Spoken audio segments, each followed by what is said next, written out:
अच्छा जी, हमारी discussion market risk पे हो रही थी, जिसमें हमने फॉरेन एक्सचेंज रेट रिस्क और उसके टूल्स पे बात खत्म की थी, और इंटरेस्ट रेट रिस्क क्या होता है उसको हमने स्टार्ट की थी उस पर बात। तो कल के लेक्चर से कोई क्वेश्चन? अच्छा जी, इंटरेस्ट रेट रिस्क हेजिंग के जो टूल हमारे स्कोप में है उसमें पहला टूल है फॉरवर्ड रेट एग्रीमेंट। हम इस टूल को इस्तेमाल करना समझते हैं in the context of when we have a planned loan. जैसे हमने बात की थी, हमने कैश बजट बनाया, हमें पता लगा हमें दिसंबर में लोन की जरूरत है, तो इस सूरत हाल में एफआरए हमें कैसे इंटरेस्ट रेट रिस्क से बचाता है। मैकेनिज्म बड़ा इसका simple on the face of it नजर आ रहा है कि मैंने दिसंबर में लोन लेना है, तो फॉरवर्ड रेट एग्रीमेंट, मैं आज बैंक से इंटरेस्ट रेट पे एग्रीमेंट कर लूं कि मुझे दिसंबर में किस रेट पर लोन मिलेगा। मुझे मेरा कैश बजट बताता है मुझे दिसंबर में 10 मिलियन का लोन चाहिए, फॉरवर्ड रेट एग्रीमेंट, मैं आज बैंक से एग्रीमेंट कर लूं, मुझसे रेट एग्री कर लो भी दिसंबर में 10 मिलियन का लोन किस रेट पे दोगे। On the face of it तो ये ऐसे सिंपल ही नजर आता है, लेकिन इतना आसान होता नहीं है, थोड़ा सा बीच में ट्विस्ट आते हैं। जैसे हमने फ्यूचर में बात की थी ना, नॉन डिलीवरेबल, यहां पे भी वही कहानी है।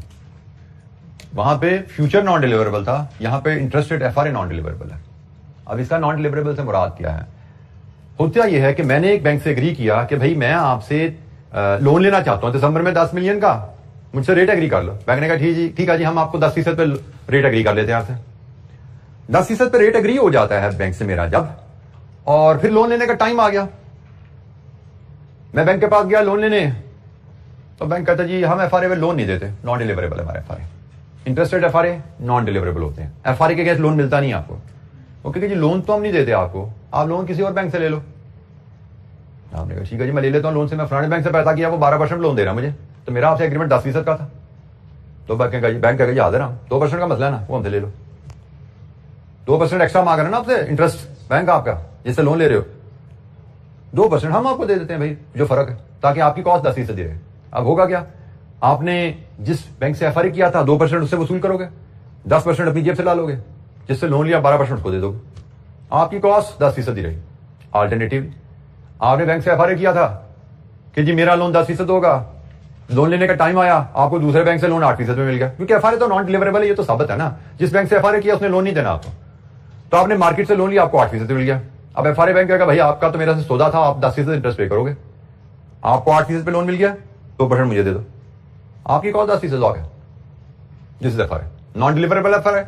एफआरए बैंक कोई और है, लेंडिंग बैंक कोई और है। जो एक्चुअल इंटरेस्ट आपको मिलेगा उसका और एफआरए के इंटरेस्ट रेट का डिफरेंस बैंक और कंपनी आपस में सेटल कर लेती है। ठीक है, दोनों चीज एक बैंक से भी हो सकती हैं, बिल्कुल। मैंने आपको लेकिन समझिए दोनों एग्रीमेंट अलग होते हैं, एफआरए का एग्रीमेंट अलग है, लोन का एग्रीमेंट अलग है। ठीक है, दोनों चीजें एक बैंक से भी हो सकती हैं। Just to keep thing simple, मैंने कहा समझो बैंक की दो वजह से मैंने से बात कर दी। 2% सालाना होता है, interest rate are always annual. आपने 6 महीने का लोन है, 2% पर annum for a period of 6 month. ठीक है, 6 महीने का जितने पीरियड का लोन है, रेट्स आर ऑलवेज एनुअल। 10% सालाना लोन होता है ना भाई, 10% इंटरेस्ट जो है सालाना होता है, और आपको अगर 8% कॉस्ट पड़नी है तो 8% सालाना कॉस्ट है। अब आपने लोन कितने अरसे का लिया है उसके हिसाब से x/12 एडजस्ट कर लेना इसको। ठीक है, अच्छा ये बाय द वे हम जो सारे टूल पढ़े हैं ना, ये शॉर्ट टर्म लोन्स के रिस्क को एडजस्ट करने के लिए हैं। ठीक है, कि आपने 2 महीने का, 4 महीने का, 6 महीने का लोन लेना है, short term less than a year period का लोन लेना है, उस पे आपको रिस्क है, उसको कैसे कवर किया जाए। लॉन्ग टर्म लोन्स पे जो इंटरेस्ट रेट रिस्क होता है उसकी डीलिंग फिर सीफैप 4 में होगी। ठीक है, यहां पे शॉर्ट टर्म की बात हो रही है। एफआरए के रिलेटेड कुछ टर्म मोटा मोटा मैंने बता दिया, अब हम उससे कुछ बारीकी में थोड़ा सा पढ़ लेते हैं। कुछ बेसिक जो टर्म्स हैं इसी पराये में रहते हुए, FR is a binding agreement between a bank and a customer. It is an agreement that fixes an interest rate now for a future interest period. ठीक हो गया जी। An FRA for an interest period starting at the end of 3 months and lasting until end of 9 months is mentioned as 3V9, 3-9 और 329। ये जी बड़ा जरूरी होता है FRA का एक्सप्रेशन। अब बैंक के पास जाओ, बैंक से कोई FRA चाहिए, बैंक में ना FRA ऐसे कोटू होते हैं 225, 5.4, 5.35, 326, 5.42 and say 5.45, sorry, 3762, जबकि ऊपर से लिए एग्जाम्पल 329 से 5.45 एंड से 5.4। FRA जो है ना बैंकों में ऐसे कोट होते हैं।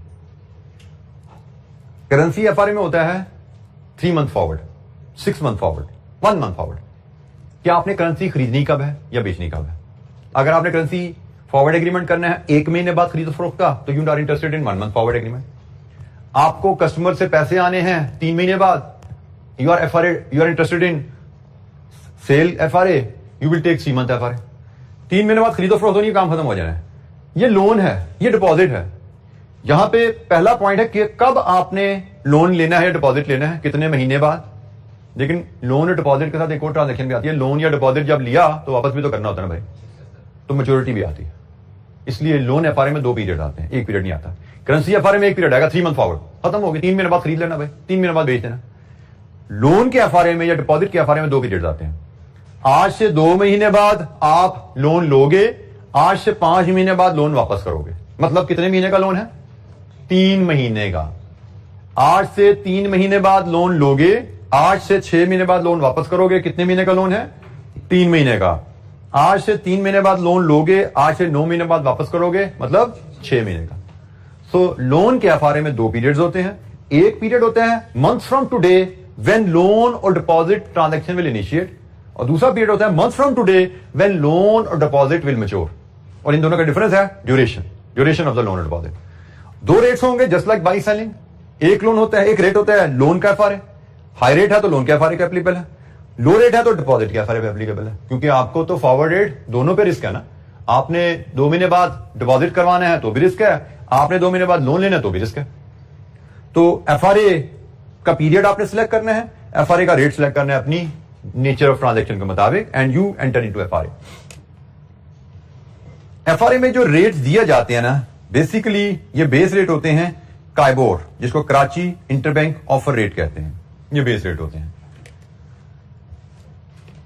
नॉर्मली बैंक्स जो आपको इंटरेस्ट रेट देते हैं वो इस बेस रेट से लिंक करके लोन ऑफर कर रहे होते हैं, ठीक है। तो हमने कहा कि आपका बेस रेट यहां पे लॉक हो रहा है। जैसे अगर आपको लोन मिलता है काइबोर +2 पे, अगर लोन मिलता है आपको काइबोर +2 पे, फॉर एग्जांपल आप दिसंबर में जाओगे, उसके जो काइबोर चल रहा होगा +2 करके आपको बैंक लोन दे देगा। 2% बाद बैंक अपना मार्जिन एक तरह का ऐड करता है। मसला 2% का नहीं होता, 2% तो बैंक का फिक्स होता है। मसला होता है काइबोर कहां जाएगा दिसंबर में। तो ये बेसिकली हम जो बात कर रहे हैं ना 5.4, ये काइबोर की बात हो रही है। हमारा काइबोर लॉक हो रहा है। हमें लोन 5.4 पे नहीं मिल जाएगा, हमारा काइबोर 5.4 लॉक हो गया, ठीक है। तो उस वक्त जो एक्चुअल काइबोर होगा उससे डिफरेंस लेके हम लेन देन कर लेंगे बैंक के साथ। एग्जाम्पल भी देखेंगे इसकी हम कुछ। अच्छा जी, FRA में कुछ टर्म्स यूज की जाती हैं। अगर आपने लोन को हेज करना है तो आप कहते हैं जी FRA बाय कर लो। अगर आपने डिपॉजिट को हेज करना है तो कहा जाता है FRA सेल करो। ये टर्म्स हैं। अगेन ये टर्म्स हम C-4 में डिस्कस नहीं करते क्योंकि वहां पे मैटर नहीं करता। आपको जितनी बार यहां बता दें यहीं पे काम होता है, भाई लोन का है तो इस पे एग्रीमेंट कर लेना, डिपॉजिट का इस पे कर लेना। लेकिन क्योंकि अब आपके MCQs हैं तो इसलिए हमें बातें कुछ ऐसी करनी पड़ती हैं जो अदरवाइज इनकी जरूरत नहीं पड़ती, ठीक है। तो अब हम कह रहे हैं कि अब हम क्या कह रहे हैं कि अगर हमने लोन लेना है 2 महीने बाद पीरियड ऑफ 3 मंथ लोन लेना है तो we will sell FRA at 5.4। अगर हमने 2 महीने बाद 3 महीने का डिपॉजिट रखना है we will buy FRA at 5.35, ठीक है। तो लोन का FRA सेल FRA कहलाता है, डिपॉजिट का FRA बाय FRA कहलाता है, ठीक है। ये चीज याद रखिएगा। छोटी सी टर्म है, एग्जामिनर हमसे इसको भी टच करने को कह सकता है। और FRA से रिलेटेड हमारे पास बड़ी बेसिक सी कुछ एग्जांपल्स हैं। मैं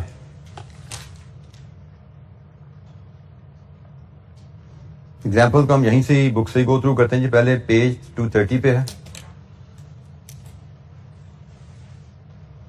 एक छोटा सा केस है, बेसिकली उसी को बिल्ड किया गया है। पेज 230 की टॉप से शुरू हो रहा है, एक छोटे से केस को लेकर बिल्ड किया गया है। Suppose that a company knows that it will need to borrow 5 million in 3 months time for a period of 6 months। Budget बनाया, बजट में पता लग गया आपको शॉर्टेज आने वाली है। 3 महीने बाद 6 महीने के लिए चाहिए तो 349 FRA एप्लीकेबल है।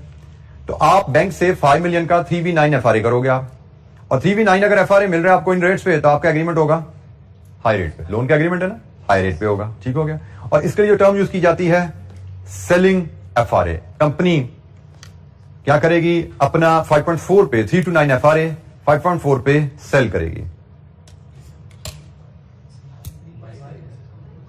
डिपॉजिट है, बोरो है, हमने क्या पढ़ा था, मैं भूल गया भाई, पढ़ा। हाँ जी बिल्कुल ठीक है जी, बाय करेगी। बोरिंग के लिए बाय करते हैं, डिपॉजिट के लिए सेल करते हैं। क्योंकि मैंने पता नहीं ये टर्म है CFAP में नहीं पढ़ाते, इसलिए मैं अभी फ्लुएंट नहीं इन टर्म से। बोरो के लिए बाय।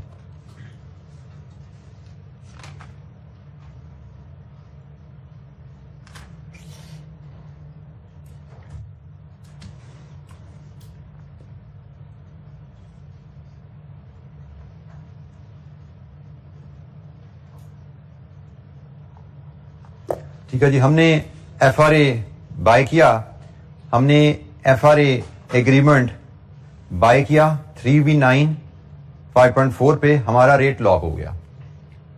आपने एग्रीमेंट बाय कर लिया, उसके बाद आप 3 महीने इंतजार करेंगे।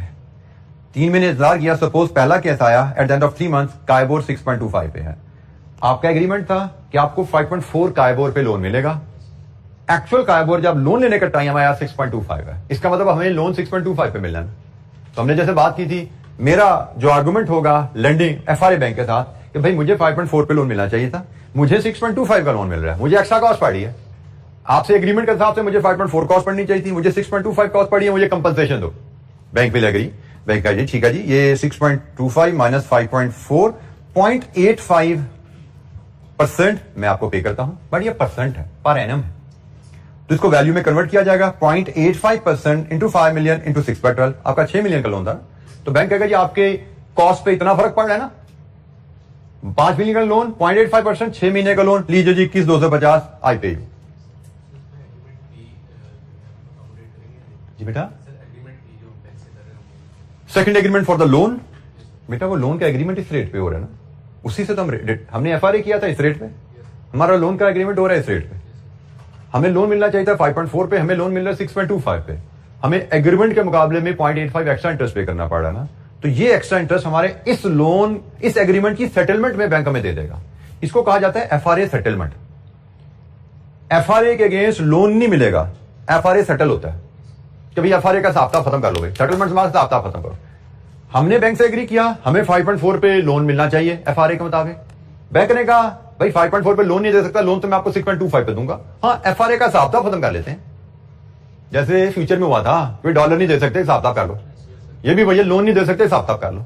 ठीक है, तो लोन तो 6.25 पे मिल रहा है, तो हिसाब किताब के मुताबिक आपको 0.85 एक्स्ट्रा पड़ गया ना खर्चा। बैंक कहता है वो मुझसे ले लो आप, ठीक हो गया। तो 0.85% को वैल्यू में कन्वर्ट किया गया, आपका लोन पीरियड वैल्यू में कन्वर्ट किया गया 21,250। ये खर्चा आपको FRA बैंक पे कर देगा, ये अमाउंट FRA बैंक पे कर देगा। ठीक है जी, FRA settled by the payment from the bank. इस केस में बैंक ने पे करनी है to the buyer of FRA। अच्छा, इसमें एक छोटा सा कैच और है, सिर्फ कैच है, उसकी कैलकुलेशन हमारे स्कोप में नहीं है। CFAP 4 में जैसे हम कैलकुलेशन भी करते हैं, वो कैच क्या है अब जरा तोजह से सुन लीजिएगा। हमने FRA किया है 3 to 9। शॉर्ट टर्म लोन्स में लोन स्टार्ट होना है यहां पे, रीपे होना है यहां पे, एग्रीड। शॉर्ट टर्म लोन्स में इंटरेस्ट कहां पे किया जाता है, with maturity. Short term loan में यहां पे कंपनी लोन लेती है, 6 महीने बाद प्रिंसिपल विद इंटरेस्ट रीपे करती है। This how it is done. Long term में ना क्वार्टरली, 6 मंथली, सालाना इंटरेस्ट जाता रहता है। शॉर्ट टर्म में तो 6 महीने का लोन है, एक ही दफा विद प्रिंसिपल इंटरेस्ट जाता है। अब जरा होता क्या है कि FRA सेटल यहां पे होना होता है। FRA सेटल यहां पे हो जाता है कि भाई जब मैंने लोन ले लिया तो FRA को यहीं पे कहानी खत्म की जाती है। अब एक कॉन्सेप्ट क्या आता है कि भाई मैं FRA बैंक के पास गया, उसको मैंने कहा कि भाई मुझे तो जो आपसे एग्रीमेंट था उसके मुकाबले में 0.85% ज्यादा इंटरेस्ट पड़ा, तो यू शुड पे मी। अब FRA सेटलमेंट यहां पे होनी है, और यहां पे मैं बेसिकली क्या ले रहा हूं, एक्स्ट्रा इंटरेस्ट कॉस्ट की कंपनसेशन। एक्स्ट्रा इंटरेस्ट कॉस्ट की कंपनसेशन ले रहा हूं ना बैंक से। मैं FRA बैंक से कह रहा हूं भाई मुझे एक्स्ट्रा इंटरेस्ट पड़ना है, तो उसकी कंपनसेशन आप मुझे पे करें 0.85%। अब बैंक ने मुझे FRA सेटलमेंट यहां देनी है, और मैंने एक्स्ट्रा इंटरेस्ट पे कब करना है। ये एक छोटा सा कॉन्सेप्ट है। चूंकि सेटलमेंट एडवांस में होती है तो वो पूरी अमाउंट में नहीं होती, वो 21,250 में नहीं होती, वो प्रेजेंट वैल्यू में होती है। 6 महीने एडवांस में है ना, तो 6 महीने की डिस्काउंटिंग करके की जाती है। ठीक हो गया। तो ये एक छोटा सा कॉन्सेप्ट है, इसकी कैलकुलेशन हमें किताब में नजर नहीं आ रही। ठीक है, तो लेकिन कैलकुलेशन में कोई चैलेंज है भी नहीं, मैं आपसे अगर शेयर कर लूं। हमें 6 महीने के लिए डिस्काउंट करना है, और किस रेट पे डिस्काउंट करना है? जिस रेट पे आप लोन ले रहे हो। मैं इसकी वैल्यू अगर कैलकुलेट करके आपको दिखा दूं तो it will be 21,250 into 1/1 plus R. R साल का है 6.25, तो हमने तो 6 महीने का डिस्काउंट करना है ना, 0.0625/2। 1/1 प्लस आर, यही होता है डिस्काउंट फैक्टर। तो 1 प्लस आर अगर साल का फैक्टर लोगे तो साल की डिस्काउंटिंग, हमने तो 6 महीने की डिस्काउंटिंग करनी है, तो इसको बटा 2 कर लो, 6 महीने का रेट बन गया। तो अमाउंट एफआरए सेटलमेंट की हम ये कैलकुलेट करते हैं, लेकिन पीवी ऑफ एफआरए सेटलमेंट हम ऐसे बना सकते हैं। ये जुमला यहां पे यही लिखा हुआ है, actual payment will be less, क्योंकि FRA is settled immediately at the beginning of the notional interest period and not at the end of the period. Actual interest end पे जाना होता है, एफआरए सेटलमेंट शुरू में होती है, इसलिए वो पीवी में की जाती है, रिड्यूस्ड अमाउंट की जाती है। कैलकुलेशन आपके लिए मैंने लिख दी, क्योंकि बहुत ही आसान कैलकुलेशन है, इसे मैंने आपके सामने शेयर कर दी। आल्दो हम यहां पे सवाल देखते हैं तो यहां पे कैलकुलेशन ये वाली पीवी की कैलकुलेशन नजर नहीं आती, बट हम पीवी के कॉन्सेप्ट से भी फेमिलियर है। मुझे लगा कि इसमें कोई चैलेंज नहीं है। इन केस एग्जामिनर डाल देता है कैलकुलेशन, यू शुड नो, क्योंकि उसने डिस्क्रिप्शन तो सारी लिख दी इस कैलकुलेशन की, सिर्फ कैलकुलेशन दिखाई नहीं थी। तो जो उसने डिस्क्रिप्शन लिखी है उसके मुताबिक मैंने एक छोटी सी कैलकुलेशन भी आपको दे दी। ये है जी FRA settlement.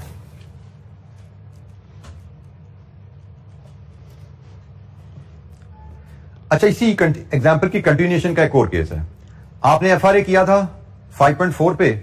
Let's assume market में जब लोन लेने का टाइम आया इंटरेस्ट रेट 4.75 है। एफआरए के तहत आपको 5.4 पे लोन मिलना था, एक्चुअली आपको 4.75 पे मिल गया। इसका मतलब अब आपको बैंक को पे करना है। कितना पे करना है? 0.65%। अब ये buyer of FRA to bank, payment from buyer to bank जाएगी 0.65। इसकी वैल्यू भी इसी अंदाज में कैलकुलेट की जाएगी, 0.65 इंटू 5 इंटू 6/12, 16,250। और ये भी पीवी में पे की जाती है भाई, ये भी एडवांस में पे होनी है ना। एफआरए सेटलमेंट कंपनी पे करे या बैंक पे करे, पे तो एडवांस में हो रहा है, ये भी पीवी में होगी। इसकी पीवी बनेगी 16,250 into 1/1 plus R. R will be adjusted for 6 month, और इस केस में आर है जो रेफरेंस रेट है। पिछले केस में रेफरेंस रेट 6.25% था, इस केस में रेफरेंस रेट 4.75 है, तो इस पे इसकी पीवी कैलकुलेट की जाती है। तो यह है जी एफआरए की कहानी।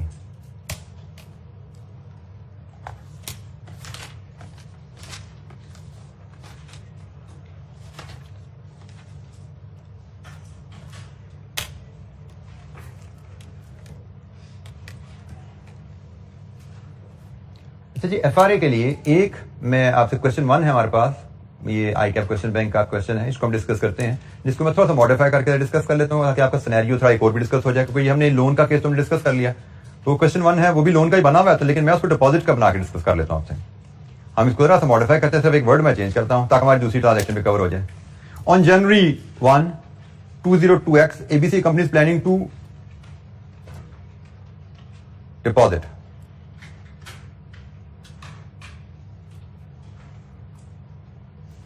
Deposit 30 million for a period of 6 months starting in April, फरवरी, मार्च, अप्रैल, 3 महीने बाद 6 महीने का 3 to 6 डिपॉजिट है, 5.47 विल अप्लाई। ठीक हो गया जी। What should ABC do to lock the interest rate today? Deposit पे इंटरेस्ट रेट लॉक करने के लिए, डिपॉजिट के लिए एफआरए कौन सा करते हैं हम? सेल। तो उसने पूछा जी एबीसी को आज क्या करना चाहिए। हम क्वेश्चन नंबर 1 को अगर सॉल्व करें तो हम कहेंगे क्वेश्चन नंबर 1 के मुताबिक पार्ट ए में ABC should sell interest rate FRA at 5.47। Deposit का FRA है ना, 5.47 पे सेल होगा, लो रेट पे सेल होगा। ठीक है जी। उसे क्या करना चाहिए, हमने कहा ये हो गया। फिर पार्ट बी में कहता है calculate the future value of settlement, मतलब प्रेजेंट वैल्यू नहीं कैलकुलेट करनी, future value of settlement of the FRA on 1 अप्रैल। 1 अप्रैल को क्या होगा? Part B 1। पार्ट बी 1 में देखो हमने एफआरए किया हुआ है 5.47 पे इनकम वसूल करने का। इनकम क्या एफआरए है ना, हमें मार्केट में इनकम मिल रही है 6.25 है, हमें ज्यादा इनकम मिल रही है, तो ABC will pay FRA settlement. कितनी एफआरए सेटलमेंट पे करेगी? 6.25% माइनस 5.47%, कितनी जी? 0.78% पे होगी। ये पे होगी ₹30 million पे, और ये पे होगी 6/12। तो बताइए कितनी एफर्ट सेटलमेंट पे करेगी? एबीसी विल पे कितनी जी?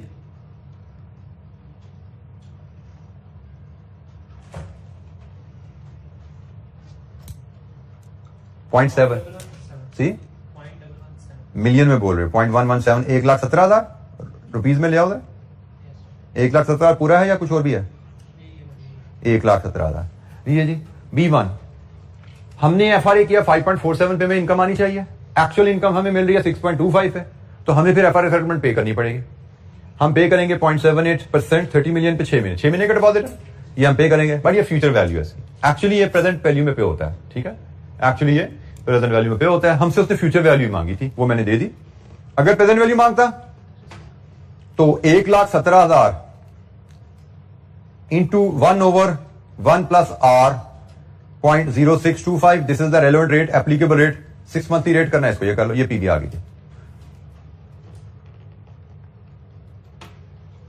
उसने हमसे फ्यूचर वैल्यू ऑफ सेटलमेंट कही थी, this is called future value of settlement. Actually present value of settlement पे होती है, वो भी हम कैलकुलेट करके आप दिखा देते हैं, एक्स्ट्रा वर्किंग है, रिक्वायर्ड नहीं है। दूसरा केस, अगर 6 मंथली कायबोर 4.955 पे आ जाए, हमने कहा था कि हम 5.47 इनकम वसूल करेंगे, इनकम में मिल रही कम, इसका मतलब bank will pay, FRA bank will pay FRA settlement. कितनी होगी FRA सेटलमेंट? 5.47 माइनस 4.955%, 0.515%, और ये पे होनी है 30 मिलियन पे ही, और ये पे होनी है फॉर अ पीरियड ऑफ 6/12। कितनी वैल्यू?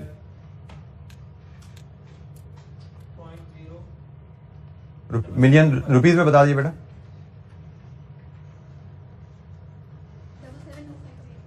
77250, ये है जी हमारी फ्यूचर वैल्यू ऑफ सेटलमेंट।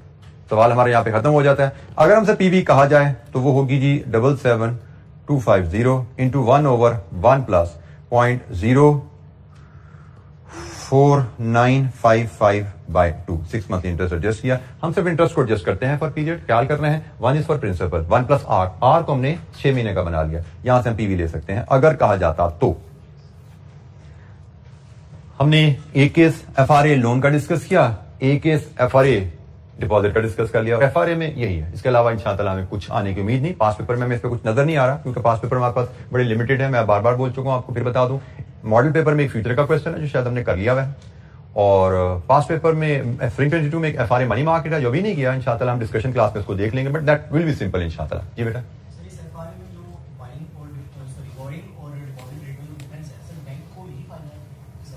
जी बेटा, FRA में बैंक हमेशा कैलकुलेटेड प्रॉफिट में आता है, बैंक कभी रिस्क नहीं ले रहा होता। बैंक जहां पे आपसे FRA फॉर डिपॉजिट कर रहा है, किसी से FRA फॉर लोन कर रहा होता है, बैंक अपना बीच में मार्जिन लॉक कर रहा होता है। जिस तरह फॉरेन करेंसी बाइंग सेलिंग में बैंक ने मार्जिन लॉक किया हुआ है, ठीक है, यहां पे भी बैंक का मार्जिन लॉक है। बैंक रिस्क नहीं ले रहा, आपको लोन कमिट कर दे और खुद बैठा रहे, दुआएं मांगता है, इंटरेस्ट रेट ना बढ़ जाए, इंटरेस्ट रेट ना बढ़ जाए, ऐसा नहीं होता। बैंक आपसे एक एग्रीमेंट करता है, साथ ही बैक टू बैक दूसरा एग्रीमेंट किसी और पार्टी से कर रहा होता है, और फिर वो सुकून की नींद होता है। Bank they don't take risk, bank risk averse होते हैं, वो रिस्क नहीं लेते। जी, एनी क्वेश्चन? अच्छा जी, इंटरेस्ट रेट FRA के बाद next tool interest rate futures.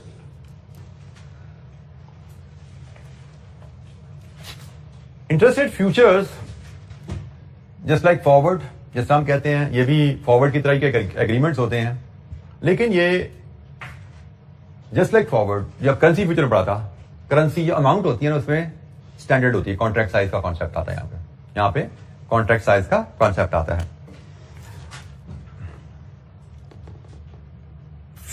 Future के थ्रू आपने अगर लोन को हेज करना है तो आप सेल इंटरेस्ट रेट फ्यूचर से हेज बनाते हो, अगर आपने डिपॉजिट को हेज करना है तो आप बाय इंटरेस्ट रेट फ्यूचर से हेज बनाते हो।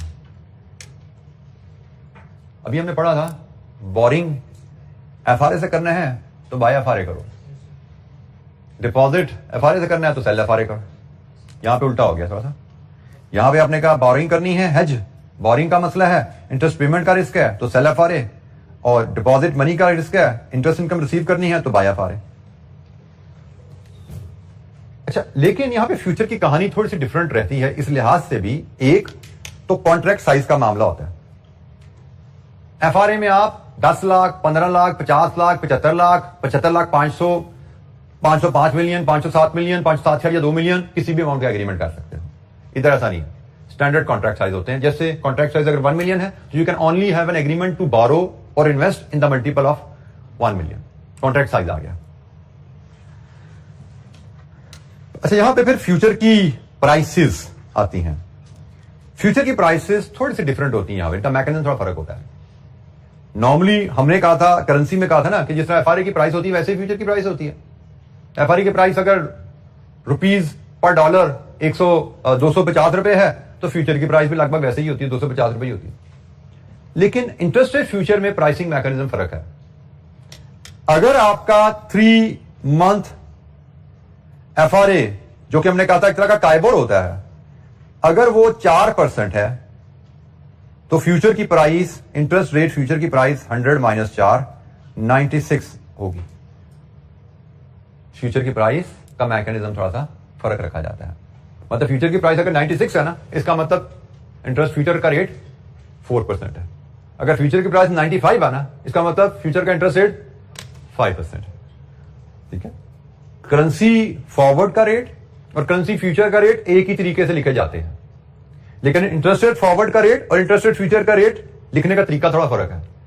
इंटरेस्ट रेट फॉरवर्ड का रेट तो सिंपल है 4% पर एनम, लेकिन फ्यूचर का रेट 100 - 4 होता है 96। तो अगर फ्यूचर की प्राइस 96 तक नजर आ रही है, इसका मतलब फॉरवर्ड रेट आपका 4% है। इसमें आपका एग्रीमेंट 4% पे हो रहा है। अगर आपके फ्यूचर की प्राइस 95 ऑफर हो रही है, इसका मतलब आपको फॉरवर्ड रेट 5% ऑफर हो रहा है। प्राइस का मैकेनिज्म इसका थोड़ा फर्क होता है। जैसे यहां पे एग्जांपल दी हुई है कि भाई अगर रेट 5.22 है, इसका मतलब फ्यूचर की प्राइस 94.7 है। अगर प्राइस 93.56 आपको बताएगी है, इसका मतलब 6.44 इंटरेस्ट रेट है।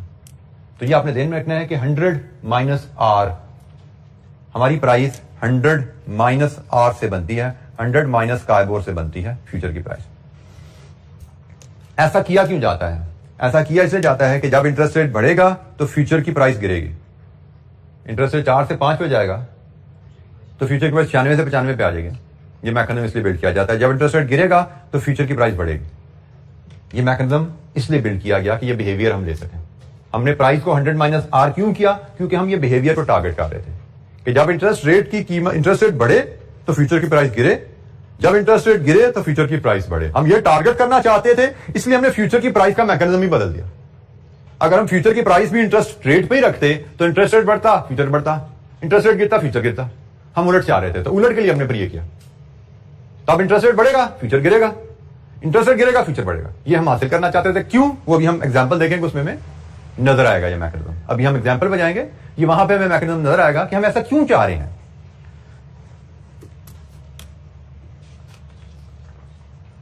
अच्छा, फ्यूचर में करेंसी में हमने पढ़ा था एफआरए डिलीवरेबल है और फ्यूचर नॉन डिलीवरेबल है। तो इंटरेस्ट रेट में तो एफआरए नॉन डिलीवरेबल हो गया था, तो फ्यूचर तो उसका ही बाप होता है ना। ये तो नॉन डिलीवरेबल ही रहेगा भाई, इसमें तो डिलीवरेबल नहीं हो जाए।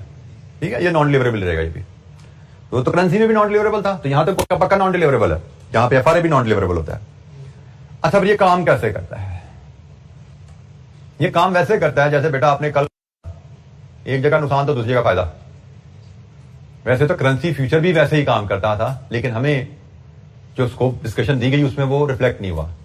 लेकिन यहां पे बिल्कुल वैसे ही चीज रिफ्लेक्ट हो रही है कि अगर मार्केट में इंटरेस्ट रेट बढ़ेगा तो फ्यूचर की प्राइस गिरेगी, मार्केट में इंटरेस्ट रेट गिरेगा तो फ्यूचर की प्राइस बढ़ेगी। अब जरा सुनो, जरा यहां पे आओ। ये मैंने लोन लेना है। लोन लेने के लिए क्या करूंगा मैं? सेल। लोन लेना है 3 महीने बाद। मुझे डर क्या है? इंटरेस्ट रेट बढ़ ना जाए, इसी से डरता हूं ना मैं। इंटरेस्ट रेट गिरेगा तो मैं छलांगे मारूंगा भाई। इंटरेस्ट रेट के बढ़ने से मैं डरता हूं, इंटरेस्ट रेट के बढ़ने से मैं डरता हूं। मैंने एफआरए ये फ्यूचर बेच दिया, सेल किया, सिंपल बाइंग सेलिंग की ट्रांजैक्शन समझो। मैंने फ्यूचर बेच दिया, अब इंटरेस्ट रेट वाकई बढ़ गया तो फ्यूचर सस्ता हो जाएगा ना। यही पढ़ा था ना 100 - R, कभी जब इंटरेस्ट रेट बढ़ेगा तो फ्यूचर सस्ता हो जाएगा। अब मैंने फ्यूचर के थ्रू लोन तो नहीं लेना, मैंने सेल किया था, मैंने बाय करना है वापस जाकर। तो मैंने फ्यूचर सेल कर दिया, इंटरेस्ट रेट बढ़ गया तो फ्यूचर सस्ता हो गया, मैं उसको बाय करके खाता खत्म करूंगा अपना। तो इंटरेस्ट रेट बढ़ने से जो मेरा नुकसान हुआ इधर से मुनाफा आ जाएगा। सेल महंगा किया था, खरीदा सस्ता, बराबर हो गया, ऑफसेट हो गया। यहां पे आ जाओ, मैंने डिपॉजिट करवाना है, मैंने इनकम कमानी है, मुझे डर के इंटरेस्ट रेट गिरना चाहिए 3 महीने में। हल क्या है? फ्यूचर बाय कर लो, फ्यूचर बाय कर लो। फ्यूचर समझो गंदम मैं खरीद ली मैंने, मुझे डर है इंटरेस्ट रेट गिर ना जाए, मैंने कहा यार ये गंदम खरीद करा लो, पकड़ ली मैंने जनाब गंदम। अब मुझे पता है इंटरेस्ट रेट अगर गिरेगा तो फ्यूचर बढ़ जाएगा, तो गंदम महंगी हो जाएगी ना भाई, सस्ती खरीदी थी महंगी बेच दूंगा, तो इधर मेरा नुकसान हुआ, उधर से फायदा आ गया। तो फ्यूचर बेसिकली आपका एक तरह का एक ऐसा एग्रीमेंट है जिसको हमने लिंक कर दिया हुआ है इंटरेस्ट रेट के साथ, और इस अंदाज में लिंक किया है कि अगर इंटरेस्ट रेट बढ़ेगा फ्यूचर की प्राइस गिरेगी, अगर इंटरेस्ट रेट गिरेगा तो फ्यूचर की प्राइस बढ़ेगी। इंटरेस्ट रेट बढ़ने से अगर मुझे लोन पे ज्यादा इंटरेस्ट पे करना पड़ रहा है तो वो इंटरेस्ट मुझे इंटरेस्ट रेट फ्यूचर की प्राइस गिरने से फायदे से कवर हो जाता है। अगर इंटरेस्ट रेट गिरने से मुझे इनकम में कमी आ रही है तो इनकम में कमी मेरी इस केस में इंटरेस्ट रेट के बढ़ने, फ्यूचर के बढ़ने से इनकम की सूरत में कवर हो जाती है। सो ये बेसिक मैकेनिज्म है इनका। इसके लिए हमारे पास एक छोटी सी एग्जांपल है जी, हम उसको देखते हैं। एग्जांपल हमारे पास पेज 231 पे है, पेज 231 पे हमारे पास एग्जांपल है।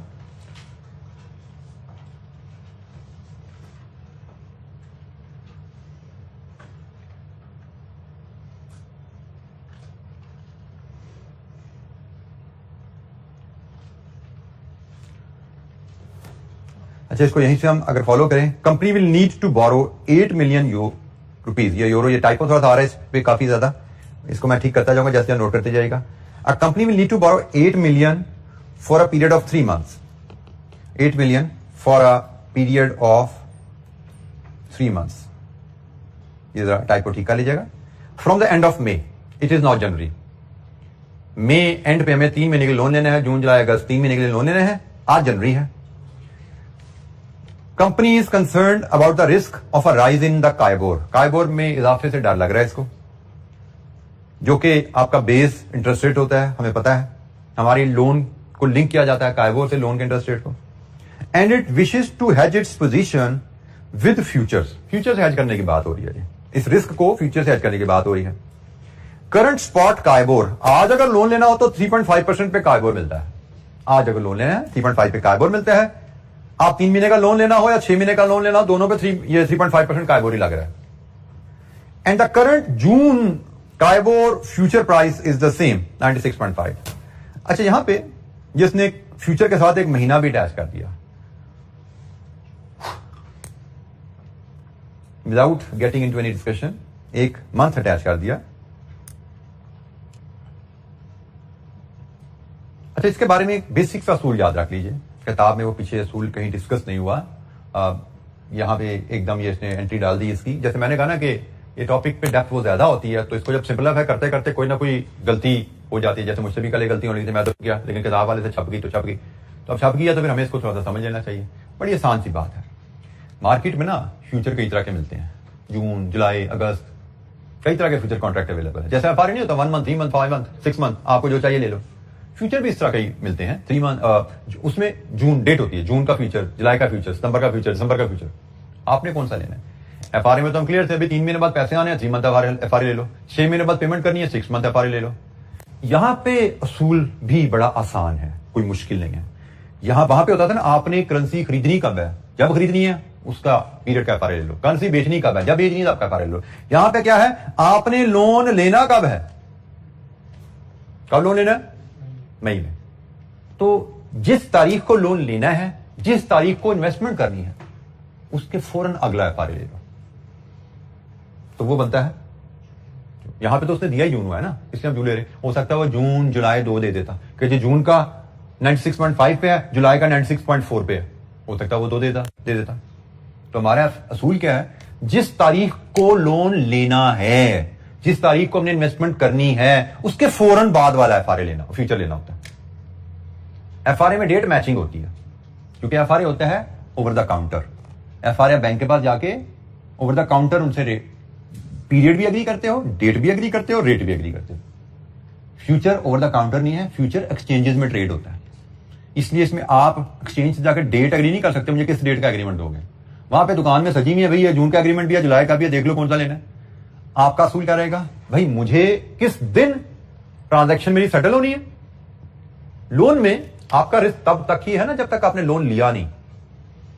जिस दिन लोन ले लिया रिस्क खत्म हो गया। आपका रिस्क तब तक है जब तक आपने इन्वेस्टमेंट की नहीं। जब इन्वेस्टमेंट कर दी, मई में आके इन्वेस्टमेंट कर दी या मई में आके लोन ले लिया, रिस्क खत्म हो गया।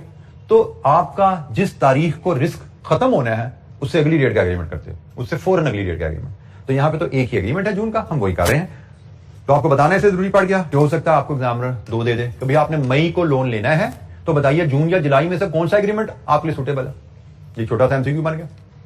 ठीक है, मई में आपने लोन लेना है, उसको हेज करने के लिए क्या आप जून का इंटरेस्ट रेट फ्यूचर इस्तेमाल करोगे या जुलाई का इंटरेस्ट रेट फ्यूचर इस्तेमाल करोगे?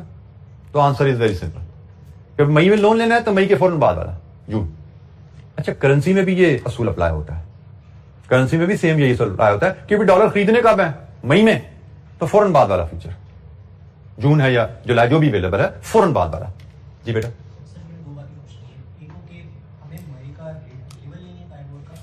मई का तो काइबोर अवेलेबल है ना बेटा, उसने लिखा है स्पॉट काइबोर इज 3.5।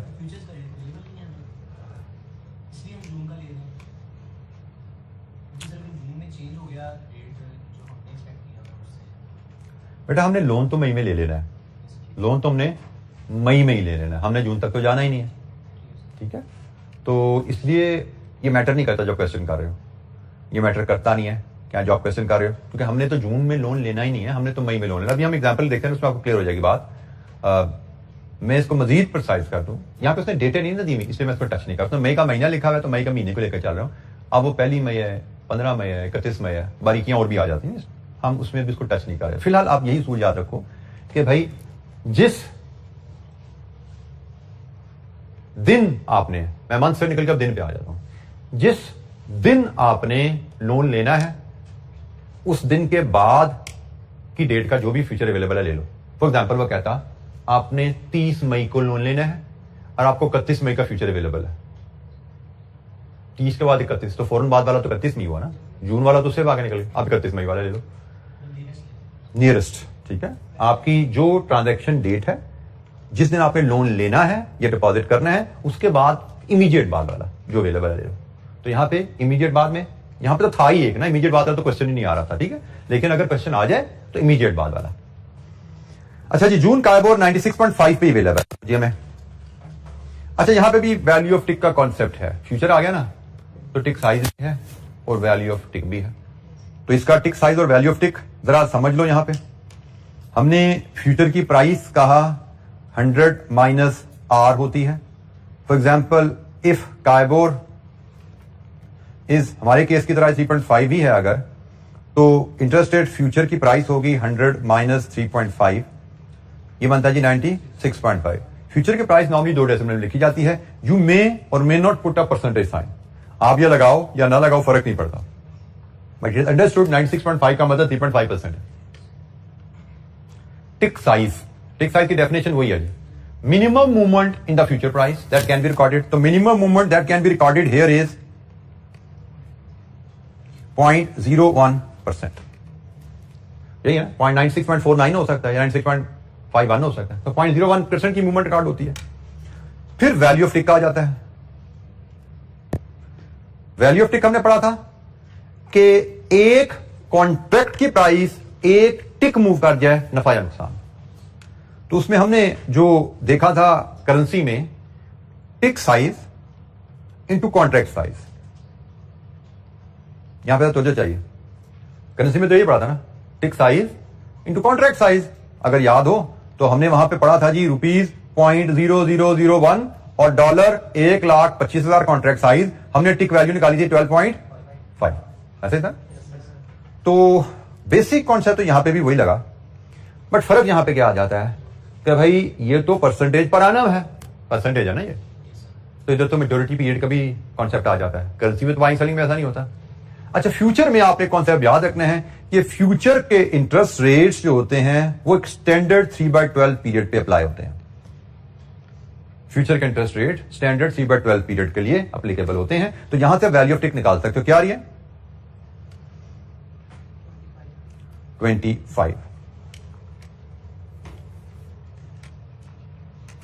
तो टिक साइज का कॉन्सेप्ट वही है, वैल्यू ऑफ टिक का कॉन्सेप्ट भी वही है with additional involvement of maturity. Future में जब भी आप इंटरेस्ट रेट की बात करेंगे there will be a concept of maturity, और मेच्योरिटी की बात जब भी करेंगे तो स्टैंडर्ड मेच्योरिटी है फ्यूचर कॉन्ट्रैक्ट की 3/12। ये ग्लोबल एक स्टैंडर्ड है, फ्यूचर कॉन्ट्रैक्ट की मेच्योरिटी 3/12 ही होती है। अच्छा, अब हम टिक साइज और टिक वैल्यू को डिस्कस करने के बाद दोबारा क्वेश्चन पे अगर आए, सपोज इन मे जब लोन लेने का वक्त आया 8 million, 3 month and 6 month spot काइबर is 4.25। Spot काइबर मतलब लोन लेने का वक्त आया तो लोन तो 4.25 पे मिलेगा ना हमें। And the June future price is the same, वो भी सेम है 100 माइनस आर 95.75। अब फ्यूचर प्राइस सेम से मुराद 100 माइनस 4.25 है, इंटरेस्ट रेट 4.25 है और जून फ्यूचर की प्राइस 95.75 है। अच्छा, ये हमने हेज किया कैसे था, हमने ये हेज बनाया कैसे था, हमने कब था हमारी transaction, company needs to borrow, हमें आज की तारीख नहीं बताएगी। हेज बनाने के लिए, लोन का हेज बनाने के लिए, बोरो के लिए हम सेल इंटरेस्ट रेट फ्यूचर किए थे हमने, और हमने 8 मिलियन को हेज करना है, 1 मिलियन का कॉन्ट्रैक्ट साइज है तो हमने 8 काइबर फ्यूचर कॉन्ट्रैक्ट सेल करने थे। The exposure in the risk, company should sell 8 KIBOR future of June. कैसे निकाले 8? Amount to be borrowed over contract size. ठीक है जी। अब हुआ क्या, हमने जब हेज पोजीशन ओपन की थी हमने सेल किए थे कॉन्ट्रैक्ट 96.5 पे, यही बताइए ना मैं डेट कि जी स्पॉट रेट 93.5 था और फ्यूचर की प्राइस भी उस वक्त जब हमने लिया था, जब हमने लोन हेज किया था 96.5 थी, तो हमने 96.5 पे सेल किया। फिर जब आ गई मई की तारीख, at the time of loan, जब लोन लेने का वक्त आया तो हमने ये एग्रीमेंट रिवर्स किया, हमने फ्यूचर को बाय कर लिया। इससे हमें 0.75% का फायदा हो गया। इस 0.75% फायदे को आप कैसे कैलकुलेट कर सकते हो वैल्यू में, 0.75% into 8 contracts of 1 million each into 3/12। बताओ यहां से टोटल फायदा कितना हुआ? 15,000। आपने फ्यूचर सेल किया, आपने फ्यूचर बाय किया, आपको इतने का फायदा हो गया 0.75। आपने 8 कॉन्ट्रैक्ट्स 1 मिलियन के लिए, उस पे 0.75 का फायदा है, लेकिन परसेंटेज फ्यूचर कॉन्ट्रैक्ट में हमेशा 3/12 से एडजस्ट होगी। 3/12 पे एडजस्ट किया, 15,000 आ गया। यहां पे भी टाइपो है, यहां पे यूरो का साइन लिखा गया, इसको रुपीस बना लीजिएगा। अच्छा जी, इसकी अल्टरनेटिव कैलकुलेशन टिक के साथ वो ये गिवन है 8 कॉन्ट्रैक्ट्स, इसको आप 75 टिक्स पढ़ते हैं, 75 टिक्स इंटू 25, ये 15,000 ऐसे निकाला जा सकता है। तो 15,000 की कैलकुलेशन आप ऐसे कर लो या ऐसे कर लो, एक ही बात है। 0.75% को आप 75 टिक्स भी पढ़ेंगे आप, 75 टिक्स है, एक टिक 25 रुपए का है और 8 कॉन्ट्रैक्ट्स पे 75 टिक्स इंटू 25, 15,000 पे। दोनों तरह से कैलकुलेशन होती है। फ्यूचर हेज, लोन के केस में आप इंटरेस्ट रेट फ्यूचर बेचते हो जब आपके कैश बजट ने बनाया आपको लोन लेना है, फिर लोन लेने के टाइम पे आप फ्यूचर बाय करते हो और नफा या नुकसान कैलकुलेट कर लेते हो। अब आ जाते हो भाई, अब फ्यूचर की कहानी खत्म होगी, अब लोन लिया जाए। आप मार्केट में गए, 8 मिलियन का 4.25% पे 3/12 लोन लिया, ये उसकी कॉस्ट बनी। 15,000 आपने फ्यूचर में कमा लिया था, उससे रिड्यूस किया, ये आपकी नेट इंटरेस्ट कॉस्ट आ गई। मार्केट में इंटरेस्ट रेट बढ़ गया था ना, तो बढ़ने की वजह से जो नुकसान हुआ था, फ्यूचर में आपको फायदा हो गया, उससे कंपनसेट हो गया। और हम यहां पे देख सकते हैं कि हमारी कॉस्ट 3.5% की 3.5% पे रहेगी। जितना हमें इंटरेस्ट रेट के बढ़ने से नुकसान हुआ था, उतना ही हमें फ्यूचर की प्राइस गिरने से फायदा हो गया। प्रैक्टिकली हमें जितना इंटरेस्ट रेट बढ़ने से नुकसान हुआ, उतना ही फ्यूचर प्राइस गिरने से फायदा हो गया। अल्टीमेटली हमारी कॉस्ट वही 3.5% पे ही रह गई।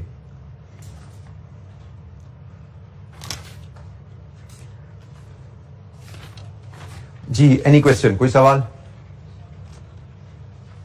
अच्छा जी, फ्यूचर पे हमारे पास क्वेश्चन बैंक में भी एक सवाल है, हम उस सवाल को भी देखेंगे। और इंटरेस्ट रेट ऑप्शन जो आखिरी टूल है हमारा इंटरेस्ट रेट मैनेजमेंट का, उससे बात करेंगे। उसके अलावा हमारी कोई बहुत ज्यादा डिस्कशन आगे नहीं रह जाती, मतलब कमोडिटी फ्यूचर भी है लेकिन बड़ी थोड़ी सी डिस्कशन है। तो कल जैसे हमने डिसाइड किया था, will have an extra class, और इंशाल्लाह कल वो थोड़ा टाइम हमें 1.5 घंटा लगाना पड़े, 2 घंटा लगाना पड़े, आराम से हम चलते चलते उसको इंशाल्लाह हम क्लोज कर लेंगे। टाइम का इशू रह गया था कि कल हमें किस टाइम क्लास रखनी चाहिए, तो उसमें कुछ बच्चों का कहना था कि कोई और भी क्लास आने वाली है। मॉर्निंग में रखेंगे, चले फिर 2 दफा आना पड़ेगा बेटा मेरी क्लास, तो फिर तकरीबन मैं को 3 बजे रखना चाह रहा हूँ मैं। हाँ मॉर्निंग में रखेंगे और इतनी लेंथी होगी नहीं, कब तक? मैं 3 बजे तक तो खत्म कर ही देंगे ना, कि उससे भी आगे ले जाएंगे। मैं इसलिए 3 बजे तक रखना चाह रहा हूँ कि आप हम 3 बजे कल मिलेंगे और मैक्सिमम मुझे लगता है कि 5 से आगे नहीं हम जाएंगे, 4:30 से 5 तक हम इंशाअल्लाह क्लास को वाइंड अप कर लेंगे एंड होपफुली चीजों को हम जिस तरह आहिस्ता आहिस्ता चलते जा रहे हैं इसी तरह हम इसको लेके खत्म कर लेंगे। क्वेश्चन में कोशिश कीजिएगा आज का दिन और कल का भी दिन मिलेगा आपको, थोड़ा टाइम लगा के जितना एरिया हमने पढ़ा है उसको जरा एक साथ रिवाइज करके आइएगा, ताकि कोई क्वेश्चन आपके यहाँ पढ़ के नोट से पढ़ के आएगा, जो इलस्ट्रेशन की है वही दोबारा समझ के कीजिएगा, ताकि जो क्वेश्चन आपके जो एम्बिग्यूटी निकाल लीजिएगा। क्योंकि करेंसी रिस्क जैसे मैंने कहा बिल्कुल ही फारसी जबान है आप लोगों के लिए, तो इसमें अभी साथ के साथ सीख लोगे ना तो अभी समझो एग्जाम लेवल तैयार हो जाएगा आपका, क्योंकि आपने इसमें बहुत ज्यादा प्रैक्टिस नहीं करनी। प्रैक्टिस आपकी नहीं एग्जाम्पल क्वेश्चन तक रहेगी, मैक्सिमम इसके अलावा 1-2 सवाल मिल जाएंगे और छोटे छोटे से ये 4-4 लाइनों के और कुछ नहीं है। तो अभी साथ पढ़ लोगे तो समझो अभी साथ के साथ ही आपकी कल नहीं तो परसों तक एग्जाम लेवल प्रिपरेशन इस एरिया की हो जाएगी। लेकिन अगर आपने इसको ब्रेक लगा दिया यार बाद में देखेंगे तो आप चांस ले रहे हो, क्योंकि बाद में ये देखा जाना नहीं है, बाद में आपको समझ आना नहीं है। अभी मौका है, अभी पढ़ लें, दिक्कत होगी कल हम डिस्कस कर लेंगे इंशाअल्लाह, ठीक है। फिर मिलेंगे दोबारा रिवीजन डिस्कशन सेशन की, उसमें बात हो जाएगी। कोशिश कर इसको पेंडिंग ना कीजिएगा, क्योंकि पेंडिंग करिए तो यू विल बी टेकिंग, जैसे हमने देखा कितने नंबर आए थे इस स्टैंडर्ड में 10। यहां से देख लेते हैं कौन सी दूर चीज पड़ी है, ये पड़ी है दोनों टाइम में जी आया है, ये सिर्फ एक में नहीं मॉडल में भी आया हुआ है ये, और हमारे पास स्प्रिंग 22 में भी है, दोनों जगह ही नंबर मिल रहे हैं जी। और ये नंबर है दोनों जगह, एक जगह 11 एक जगह 10, इसका मतलब कंपलसरी है ये, इस चैप्टर के बगैर आपका काम होना नहीं है। और ये चैप्टर पढ़ने में आपको मे भी थोड़ा सा मुश्किल लग रहा है, जैसे मैंने कहा कि फारसी ज़बान लग रही है, लेकिन एग्जाम पॉइंट ऑफ व्यू से let me tell you this is going to be one of the easiest question. अगर आपने इसको यहाँ पे ग्रिप कर लिया 1-2 दिनों में तो ये सबसे आसान सवाल आपका होने वाला है। फ्यूचर का सवाल तो हमने कर लिया हुआ है, FRA मनी मार्केट भी हमने जो क्लास में सवाल इलस्ट्रेशन की हुई ना उनसे आसान ही सवाल आया हुआ है ध्यान में, जो इलस्ट्रेशन हमने किए हैं। तो ये आपका तैयार है टॉपिक, जितना क्लासरूम लेवल रीडिंग रिवीजन और क्वेश्चन मैक्सिमम जो बुक में है कर लिए, या एक आध सवाल मैंने आपसे कोई और शेयर कर लिया तो कर लिया, इससे बाहर आपने नहीं जाना। बड़ा लिमिटेड चीजें हैं यहाँ, यही आपको इंशाल्लाह पूरे नंबर दिलवाएंगे। थोड़ी सी जी रिफ्रेशमेंट का हमने बंदोबस्त किया हुआ है, आखिरी क्लास तो आपकी तो कल होनी है लेकिन बाकी बच्चों की आज हो रही थी, तो मैंने कहा ये काम स्टाफ पता निकाल अवेलेबल हो या ना हो, तो आप सब लोगों के लिए क्लास के रेफरेंस से, ठीक है जी। तो बाकी इंशाअल्लाह अब हम कल मिलेंगे और उसके बाद फिर हम कोई रिवीजन रिलेटेड कोई डिस्कशन करनी है, आप लोगों की रिवीजन स्ट्रेटजी क्या होनी चाहिए, हमारा प्लान क्या होगा, हम उस पर इंशाअल्लाह वो भी बात करेंगे और कल इंशाअल्लाह हम इस सेशन को क्लोज करेंगे इंशाअल्लाह।